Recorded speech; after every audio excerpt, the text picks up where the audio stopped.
Alrighty, guys, welcome back to Keith's Hot Takes. And before I get into previewing all 14 NFL games, I just wanted to say that I hope and pray that Kimberly Potter does not get off for killing Daunte Wright. In case you missed it, in Brooklyn Center, Minneapolis, which is like right outside of Minneapolis, Minnesota. In case you don't know who Kimberly Potter is, she's the cop who fatally shot Daunte Wright, and he became another victim of police brutality. And it was just unnecessary. I'm pretty sure Daunte Wright, he saw what happened to George Floyd, and he was really scared that when the cops had him in cuffs, that they were going to do that to him. And I know he probably shouldn't have tried to get in the car and resist and stuff like that, but they could have talked to him. They could have calmed him down.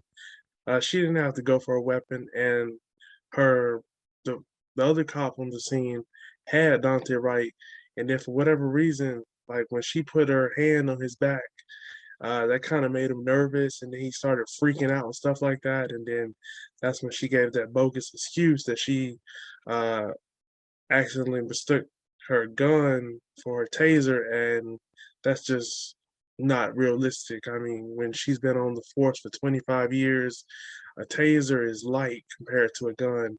So I'm praying the jury does the right thing. Dante Wright, his family deserves justice.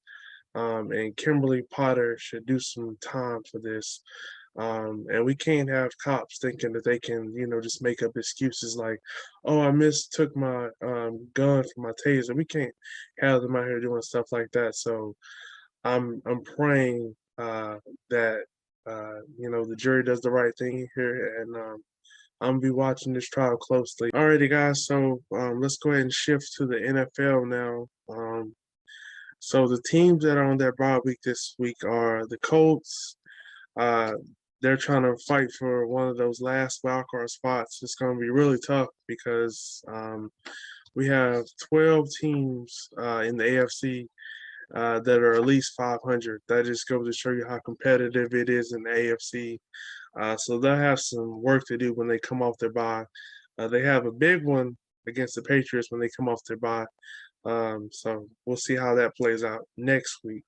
The Dolphins, I'm pretty sure they don't want to take a bye. They've won 5 in a row, and they could legit, try to fight for that last wild card spot. I mean, they have a soft schedule.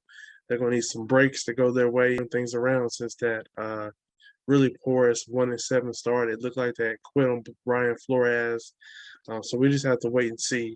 The Eagles, they're also trying to fight for that last wild card spot in the NFC. So we'll have to see if they can get healthy. Hopefully, Jalen Hurts can recover. Maybe they set him out against the Jets, knowing that they had the bye week coming up, and hopefully he'll be 100% when they come off the bye. And arguably the hottest team in football right now, the New England Patriots, they've won 7 straight. So that's crazy. We have 2 teams in the AFC who are arguably 2 of the hottest teams in the league right now. And the Patriots, they got a big win in Buffalo Monday night. Those conditions were horrible. The wind was just whipping. They only threw it like 3 times, ran it like 40, I think it was 45, 46 times. The conditions made that game really hard to watch. And yeah, Buffalo, they had 2 chances in the red zone in the fourth quarter, and they came away with 0 points. That's a ball game. And yeah, they just let the Patriots run all over them. You can't do that. So yeah, we'll have to see how these 4 teams do coming off their bye. And yeah. All right, so let's go ahead and preview the 14 games for this week. First, we'll start with our Thursday night matchup, which will take place tomorrow. We have 2 teams that really, really need a win to, keep their playoff chances alive. We have the Pittsburgh Steelers visiting the Minnesota Vikings. So in this matchup, I'm taking Pittsburgh, considering that it's going to be Big Ben's last season, looks like, and they really can't afford to lose too many games. I don't really think they can afford to lose uh, any more games. Maybe one, but that's kind of pushing it because that tie, I'm really not sure how that's gonna, hurt them at the end if they're like really close for that 7 seed. So I think it's best that they probably try to win out, maybe lose one. I think one. That's about all they can really lose. Um, and I just think their defense is going to wreak havoc on Kirk Cousins in this Vikings offense. They'll be without Adam Thielen and Dalvin Cook. And they lost to Detroit, gave them their first win last week. Uh, so, yeah, I'm taking Pittsburgh here. I just think they're going to want to make sure they send Big Ben out on a high note. If this is his last season, I think it will be Big Ben. He looks very old. There's no way around it. And I think TJ Watt, like I said, in that defense, especially that defensive line, I think they're just going to wreak havoc on Kirk Cousins in this offense. If you have Justin Jefferson on your fantasy team, I would start him because he's probably going to get a lot of targets without Adam Thielen this week. So I don't think it'll be enough. And I think the Steelers will win a very close, competitive game in Minnesota. Like I said, both of these teams, they're really desperate for a win. Pittsburgh a little more desperate since they have a tie, and ties can be very, very tricky. So give me Pittsburgh in the Thursday night matchup. Next, we'll go to our Sunday slate, and we'll start out with the Baltimore Ravens visiting the Cleveland Browns. So Baltimore, they don't look the same. Their offensive line is dealing with a lot of injuries, and it seems like it's taking a toll on this offense. They haven't been the same, and a team can only deal with so many injuries. So I'm taking the Cleveland Browns here. I think their defensive line is going to really wreak havoc on Lamar and this offense, and I think they're going to give them all type of trouble. And I wouldn't be surprised if Lamar struggles again against this Browns defense, considering the fact that his offensive line is really beat up. And like I said, you can only, overcome so much. And Cleveland, they're one of those teams that's bunched up in the hunt in the AFC, and they really need a win. They're 4-2 at home, so they seem to play really well at home. They've struggled away from Cleveland, so I wouldn't be surprised. Cleveland coming off their bye, they're desperate for a win. Hopefully, Baker Mayfield could have healed up some. I think they'll lean on their run game, and then when they need to pass it, they'll go to Jarvis, Peoples, Jones, and Baker's weapons. So give me the Browns here. I'm not very confident about this pick, but I just feel like the Ravens just aren't the same with all those injuries that they're dealing with. So, yeah. Next, we have the Jacksonville Jaguars visiting the Tennessee Titans. Give me Tennessee here. I don't think Tennessee's going to be caught slipping or napping like they did the last time a divisional opponent came into Nashville and they lost to the Texans. I think that may be up there for upset of the year with Jacksonville beating the Bills. So I expect the Titans to lean on their run game. And just don't turn the ball over because that's what killed them against the Patriots because they were moving the ball up and down the field on the Patriots, but they just kept turning it over and over again. And you can't do that against good teams; they'll make you pay. So yeah, like I said, Tennessee, they're fighting for that number one seed. They'll probably need the Patriots to lose a game or two since the Patriots have the tiebreaker over them. And if they finish with the same record, the Patriots will get the number one seed because they beat Tennessee. So give me Tennessee here. This is a game you can't lose. They've lost 2 in a row. The Texans loss was really bad. You don't want to lose to a Jacksonville team 2 at home. So you got a divisional opponent that's really bad. Handle your business this week, and I fully expect Tennessee to do that. All right, next we have the Las Vegas Raiders visiting the Kansas City Chiefs. The Chiefs have really turned things around. They've won 5 in a row after a really shaky 500 start. And yeah, I'm gonna take the Chiefs to win their 6th game in a row here. I really think they found some answers. The offense still isn't clicking like it should be. Teams playing that cover 2, having the two deep safeties. That's really bothering them because they just won't commit to the run game for whatever reason. But I trust their defense. They really turn things around. They're starting to put a lot of pressure on the quarterback. Uh, and, I feel like the Raiders, if they're going to have a chance in this game, they should try to run the ball in Kansas City. Because we saw Denver had a lot of success last week with Javonte Williams. He had over 100 yards. He was really punishing Kansas City, but, the Broncos couldn't get out the way. They had some turnovers, some bad mistakes. So if the Raiders want to have a chance in this game, I feel like they should lean on their run game. Josh Jacobs, unfortunately, Kenyon Drake, he suffered another broken ankle. The NFL needs to look at that tackle. That's 2 years in a row he's had his ankle broken like that. So that's something the league needs to address in offseason to protect the running backs because that's scary. 2 years in a row, his ankle has been, fractured like that. So I'm praying for him, praying he has a speedy recovery. But I think Kansas City finds a way to get another big win at home and close out this homestand with a win. They have the Chargers on a short week after this, so I feel like they want to end this homestand on a positive note, and they have a big showdown with the Chargers. This may be for the division, because the Chargers did beat them early on in the regular season. So this could be for the division next week. So I know the Chiefs don't want to get caught looking ahead. I think their offense will do enough against this Raiders defense. The last time they played them, they put up 41 on the head. But I think this Chiefs offense will do enough, and I think the Chiefs will get a big win at home against a divisional opponent before their big showdown with the Chargers next week. So, yeah. All right, so next we have the New Orleans Saints visiting the New York Jets. Quite frankly, the Saints haven't been the same since Jameis went down. Alvin Kamara has been out. Hopefully, they're able to get him back this week because he's such a big part of their offense. Like the Panthers with Christian McCaffrey, when they don't have Christian McCaffrey in the lineup, they struggle because he's such a big piece of what they want to do.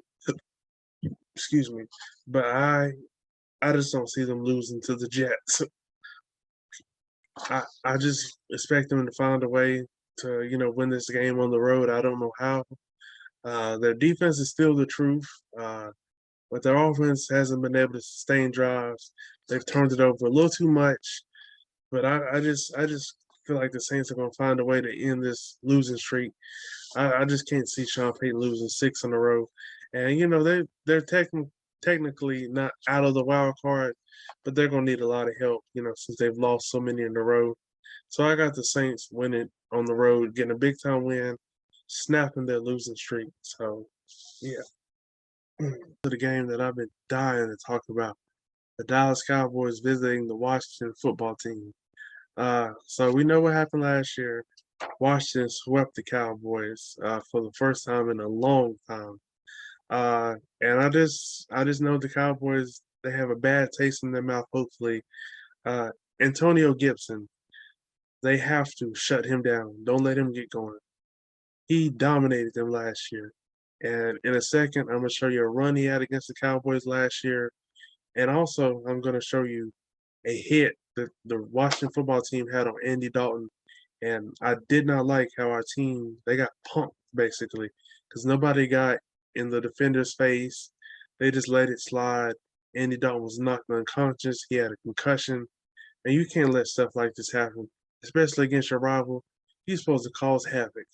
And as I'm looking here, during this 4-game winning streak for the Washington football team, they've been dominating on the ground every game in this 4-game winning streak. They've had at least 30 attempts, and they've had at least 110 yards in every game, and they've won the time of possession. So I already know what Washington's going to do. If Dallas wins the toss and they defer to Washington, Washington is going to try to eat up some clock. They know they can't get in a shootout with this Cowboys team. And that's something I've noticed, like during this win streak. Besides the Panther game where they scored 27 points, they've been in some ugly, low-scoring defensive struggles, leaning on their run game, controlling the time possession, and things like that. So Dallas, They're going to have to get off the field on third down. If not, Washington's going to have these long drives, and they're going to wear down the Cowboys' defense. They're supposed to get Neville Gallimore back this week. Randy Gregory is supposed to be back this week. So this Cowboys defense, they need to make a statement this week. They can't let Antonio Gibson run over them like he did twice last year. Had two big games against the Cowboys. He had his first 100-yard rushing game against the Cowboys last year. They can't let that happen. And like I said, they've just been dominating the time possession. They've had an average time possession of at least 33 minutes during this win streak. And the Washington football team, they're 1-4 when they give up 20 points or more. Now, the one time that they won was when they played the Panthers. And as I look here, they have 40 rush attempts for 190 yards. And they gave up 21 to the Panthers. But other than that, whenever they've given up 20 or more points, they've lost. So I feel like this Cowboys offense is capable of scoring 20 or more points on this Washington's defense, who's not that good. I'm a little concerned because of Daron Payne and Jonathan Allen in the interior of the Washington defense. That's their identity, them getting pressure on the quarterback. The interior of the Cowboys offensive line is their weakness. And the Cowboys, they need to find a way to establish the run game because they aren't moving people off the ball like they used to. They've been very soft up front on the offensive line. They're not moving people off the ball like they used to, and that's got to change because you got to match fire for fire with fire with the Washington football team. They're going to try to run the ball and control the clock. The Cowboys got to find a way to defend Terry McLaurin. So with all that being said, I'm taking the Cowboys. I think hopefully they're motivated after what happened last year. They got embarrassed twice. The first matchup they lost 25-3, and the second matchup was 41-16. It was really atrocious. I almost lost my Thanksgiving dinner. That's how bad we played. Really let that game get out of hand. And like I said, I got some clips from that first matchup, and I hope Dan Quinn is showing this to his team. Hopefully Mike McCarthy is showing the Andy Dalton clip to the whole team, letting them know we can't let the Washington football team punk us like they did last year twice. So let's go ahead and look at these clips. Is going to get injured at the end of this play. He scrambles, going forward, slides, and gets blasted by John Bostic, the linebacker for Washington. And Dalton, almost motionless on the field, loses his helmet, down, and immediately attended to. My goodness, what a terrible looking play. All right, so as you see in that clip, John Bostic, he just goes in for a dirty hit. Andy Dalton's giving himself up, and John Bostic, he has a cheap shot. And as you see, none of the Cowboys players get in his face. They go to check on Andy Dalton. I understand that you want to check on Andy Dalton, but you can't let this guy just get off the field without somebody getting in his face, stepping to him. I was really disappointed that nobody did that. Now, let's look at the touchdown run that Antonio Gibson had early in the game, where I knew it was going to be a long day for the Cowboys. So let's check that out now. On second and short, a big hole and a touchdown as Gibson carves right through that Dallas D. So here's Morgan Mogus. Watch him on the block. Gets down inside. There's your big block that creates the seam. Everybody else has been washed down, and it's a walk-in to the end zone. And it's 7.5 yards per play. So as you see, Antonio Gibson had a big hole on that first touchdown, and he pretty much did whatever he wanted to the Cowboys defense last year. So I'm hoping Micah Parsons and that defensive line, I hope they'll take some pride and what happened last year and make sure that doesn't happen this year, because if it does, Washington's going to win this game. You just can't let Washington run over you and punk you again. that's just going to be unacceptable in a rivalry game like this. So hopefully Dallas is fired up for this game and they're ready to go, because they could really put this division out of reach. If they win this week, win next week, and win the day after Christmas, I think they can pretty much wrap up this division. So hopefully they handle business. And yeah, I think they can get some turnovers off this Washington football team because that's really what this Cowboys defense is based off of, getting turnovers and getting, uh, big plays from their defense. That's what they need and that's what they thrive off of. If they're not getting turnovers, they're normally not successful. So hopefully they can get one or two off this Washington football team. So yeah, I got the Cowboys winning here. The Panthers just haven't looked right, since Cam Newton took over. A lot of that has to do with their offensive line being so bad. Their defense hasn't been really good since he's taken over. But they're playing an Atlanta defense that doesn't put pressure on the quarterback. They're very bad. Teams have put up gaudy numbers against them. So I think Cam Newton and his offense will be able to have a nice bounce back. They'll be able to, feel good about themselves this week. They need a win. They're not out of the playoff race, but they have lost a lot of the tiebreakers. So they're going to need a couple teams to collapse, to lose down the stretch. They're going to probably need to win out. Probably go 4-1 maybe. That's going to be tough because they have to play Tampa twice and they have the Bills. So that's not going to be easy. But they'll win this week. They should win this week. The Falcons, they're just not very good. They're too dependent on Cordell Patterson. I'm afraid they're going to run him into the ground. That's how much they use him. But Cam and the Panthers, they should win this game. Cam should look a lot better this week against, like I said, a Falcons defense who doesn't put pressure on the quarterback, and their secondary is really bad, and they don't take the ball away either. So the Panthers should win this game. It's going to be a close divisional game, but I got the Panthers winning here. And also, you got Stephon Gilmore. He's going to lock down Kyle Pitts like he did the first time. So, yeah, give me the Panthers in that matchup. Next, we have the Seattle Seahawks visiting the Houston Texans. Seattle finally won a game last week. They looked really good. They look like they're putting it all together finally. And I expect them to get another win, make it 2 in a row this week as they go to Houston. Tyrod Taylor is probably not going to play. He has a torn ligament in his wrist. And David Mills is going to start. And we know how bad he's looked when he's been the Texans' starting quarterback.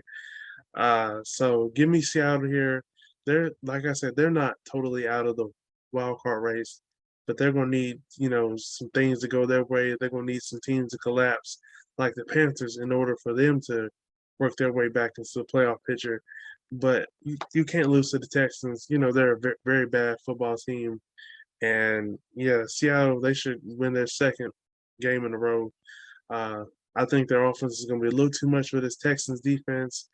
And I got Seattle beating the Texans here. So, yes. I have the Detroit Lions visiting the Denver Broncos. As I stated earlier, the Lions got their first win last week. I was shocked that they got their first win last week, but I'm happy they got it for the Oxford community, as they had that tragic school shooting. And they dedicated the win to the Oxford community. So I love seeing them get that win for that Oxford community. They had a really tough week last week. We got to figure out a way to end this gun violence in this country. There's a lot of unnecessary killings. So I'm gonna take Denver in this matchup. I know the Lions got their first win last week, but I expect Denver to lean on Javonte Williams. He had a 100-yard game last week. I expect him to get another this week. And their offense is just too talented to score 9 points like they did last week. That's ridiculous. You got Jerry Jeudy, Cortland Sutton, Tim Patrick, guys like that. So this offense is too talented to only score 9 points. Teddy Bridgewater can't turn the ball over. So I really hope they lean on Javonte Williams in this run game. and really wear down this Lions team. And I expect the Broncos to handle business at home. You know, they've been up and down. 1 week they'll play good, they'll look like world beaters. Then they'll drop the ball. We'll see if they can, be consistent this week and make it 2 in a row. So we shall see. But I got the Denver Broncos winning here. Next, we have the New York Giants visiting the Los Angeles Chargers. I'm taking the Chargers here. I have no idea who's going to play quarterback for the Giants. Daniel Jones is still dealing with a neck injury, and Mike Glennon, he was concussed in the game against the Dolphins last week. So I have no idea who their quarterback's going to be. Justin Herbert and this team, they're coming off a big win at Cincinnati last week. Usually, like I said, with Cincinnati, while I was kind of up in the air with them about picking them against the Chargers last week, when a team has a big win, usually the next week they come back down to earth, they're flat, they're not as sharp, and they drop the ball. But I just can't see the Chargers doing that. I know the Giants' defense has been really good under Patrick Graham, but their offense, I just don't know how their offense scores enough points to keep up with this very explosive Charger offense. Now, the Giants, I wouldn't be surprised this game is close. Maybe the Chargers are looking ahead to their big home showdown against the Chiefs next Thursday. But they just got to handle business against a bad Giants team. Like I said, I have no idea. I have no idea who's going to play quarterback for the Giants. Give me the Chargers here. Speaking of the Cincinnati Bengals, they will be hosting the San Francisco 49ers. I was really going back and forth with who I thought was going to win this game. But I think considering how bad the 49ers secondary is, I think Joe Burrow and this offense is going to be able to throw a field day on the secondary. T. Higgins, Jamar Chase, guys like that, Joe Mixon. I think the Bengals are going to want to bounce back at home this week. They don't want to lose 2 in a row, because they're fighting for a wild card spot. They can't really afford to, lose too many more games. And yeah, I can see Nick Bosa and that defensive line getting a lot of pressure on Joe Burrow, because that's really their only chance. Because they aren't able to get pressure on him, he's going to pick this team apart. Because their secondary isn't very good. I wouldn't be surprised if they play keep away with Eric Mitchell in their run game, and try to keep this Bengals high-powered offense on the sideline. I wouldn't be surprised if they do that. But I just think the Bengals, they're going to bounce back at home. Like I said, they're fighting for a wild card spot, so you need to handle your business at home. 49ers are also fighting for a wild card spot, but give me the Bengals. They're at home. I think they'll win a very close game at home. The Chicago Bears visiting the Green Bay Packers. So a couple weeks ago, I made the mistake of putting a little too much faith in Justin Fields in the Bears, and I took them over the Packers the last time they played. I regretted that decision. I'm not going to make that mistake again. Aaron Rodgers and his team, they're 5-0 at home. They play really well at home. They're clicking on all cylinders at home. And I just don't think the Bears are going to be able to score enough against the Packers defense, who's been playing really good this year. And I just think Aaron Rodgers, he really gets fired up to play the Bears. Like he said last time, I bleeping own you when the people were throwing the double birds at him and stuff like that. So I know he'll be revved up for this.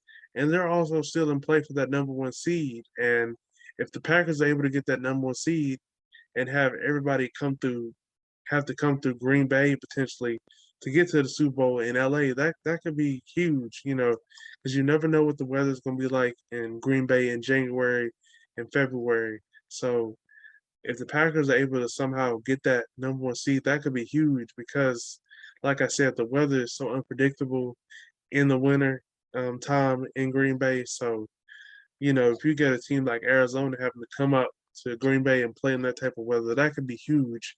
So the Packers, they're going to want to handle their business at home. Like I said, they're 5-0 at home. And I just don't think the Bears are going to be good enough to compete with the Packers. So give me the Packers in this matchup. All right, so our Monday night game is going to be the Los Angeles Rams visiting the Arizona Cardinals. That was also a potential for our game of the week. But our game of the week is going to be Buffalo visiting the Tampa Bay Bucks. And what I said a couple weeks ago could be a Super Bowl preview. And the Bills have really fanned out, and uh, they're really struggling right now. But I was looking as I was doing my show prep, and I see where in the first matchup between the Cardinals and the Rams, the Cardinals had 216 rushing yards. 216 rushing yards. And that was really the ball game. Um, Chase Edmonds, I doubt he's going to play. He has a high ankle sprain, and those can really linger. So I doubt he's going to play. So if they can get James Conner to, give them that type of production, uh, that may be huge. And in this matchup, the Rams, they really fallen off. I know last week they beat the Jacksonville Jaguars, but that's not very impressive. Um, I'm taking Arizona here. They're at home. They're fighting for dear life to hold on to that number one seed. This is going to be a really great game. I'm glad this is a Monday night game. It's going to be a really great Monday night game. But yeah, the key for the Rams, you can't allow a team to rush it 40 times and get 216 yards. But we've seen teams have success when they've decided to just, you know, play power football against this Rams team. And they double Aaron Donald, neutralize him. And, they really wear down this Rams defense. So I feel like that's going to be the Cardinals' game plan again. Is try to run the ball, wear them down when they have to, go to A.J. Green, DeAndre Hopkins, excuse me, Moore, and guys like that. But yeah, they're going to try to play physical football with this Rams football team. And the Rams, they can't turn the ball over because when they turn the ball over, they really struggle, and they usually get blown out when they turn the ball over. But in Kyler Murray, I trust, and I fully expect him to get another win against his Rams team, a Rams team that's had his number. But I expect the Cardinals to just be a little too much, too deep.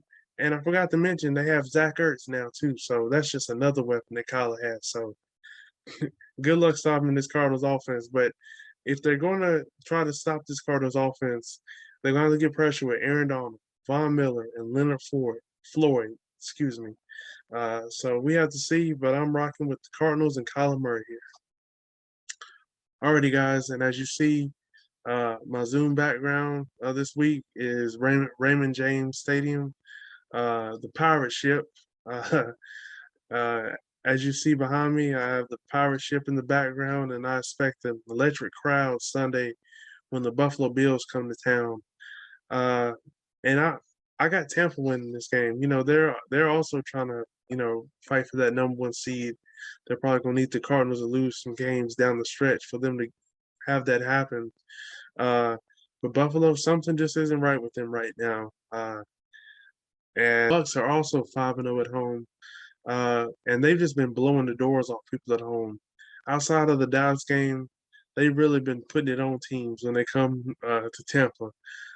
So I expect this to be a very close game. I I think the Bucks are going to have to get pressure on Josh Allen because he doesn't handle that well. He seems to lock up and he doesn't keep his head up downfield when he gets pressured. So I feel like they got to put pressure on him.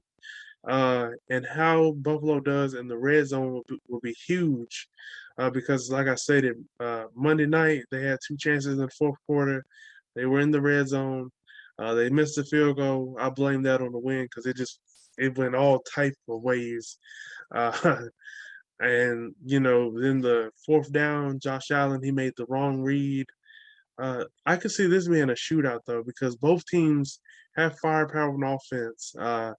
Josh Allen has great weapons like Stephon Diggs, Cole Beasley, Emmanuel Sanders, Dawson Knox, Breida, Moss, and then you look at the Bucks, Mike Evans, Chris Godwin, Rob Gronkowski, guys like that. So both of these teams have a lot of firepower. But I'm just going to take Tom Brady in this matchup. He's at home. This Bucs team, they're at home. They haven't lost at home. I just can't see Buffalo beating them this week. I just got the Bucs in a very close. Like I said, I could see it being high scoring, just because of like I said, the high-powered offenses that we have in this matchup. So yeah, give me Tampa, and I see them going to 6-0 at home. And yeah, alrighty, guys, that does it for Keith's Hot Takes.